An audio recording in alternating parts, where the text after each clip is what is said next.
ខ្ញុំជាកម្មករតន្ត្រីលួចសំឡេងឲ្យប្រជាជនស្ដាប់ខ្ញុំជាកម្មករធ្វើភ្លេងដើរលើសំឡេងកាប់លុយទាំងក្តាប់ឈ្មោះខ្ញុំពេលនេះ Superstar រានៅក្នុងវងតារាថាខ្ញុំរះទៅឆ្ងាយកំពួរនៅខ្ពស់ដូចជា Star 4-5 ឆ្នាំខំយូរមកដែរតម្រាំមានលុយឆ្លងកាត់ផ្លូវច្រើនតម្រាំបានលុយព្រោះខ្ញុំហ៊ានប្រថុយខ្ញុំធ្វើរឿងច្រើនព្រោះចង់រីកចម្រើនចង់មកឈ្មោះក្លឹមឆ្ងុយ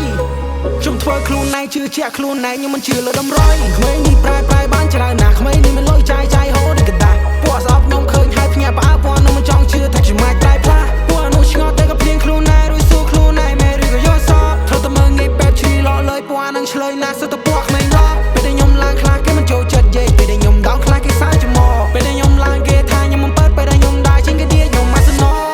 តែពូនេះហ្វៃពូនេះមិនមែន real តែពូនេះហ្វៃពូនេះមិនមែន real តែពូនេះហ្វៃពូនេះមិនមែន real តែពូនេះហ្វៃពូនេះមិនមែន real តែខ្ញុំជាកម្មករតន្ត្រីលួចសំឡេងឲ្យប្រជាជនស្ដាប់ខ្ញុំជាកម្មករធ្វើភ្លេងដើរលើសំឡេងកាប់លុយទាំងក្តាប់ឈ្មោះខ្ញុំពេលនេះ Superstar រានៅក្នុងវងតារាថាខ្ញុំរះទៅឆ្ងាយកំពួរនៅខ្ពស់ដូចជា Star Run it up oh run it up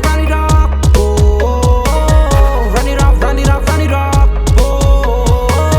run it up oh run it up oh run it up oh I do for my name I do for myself and I give you មិនរៀកខ្ញុំមិនយកវាមកទេខ្ញុំមិនរកពូអាហ្វេកដែលចូលចិត្តបន្លប់ភ្នែកដូចចិត្តយើងដូចពូវេកខ្ញុំមិនស្គាល់ពូវាទេ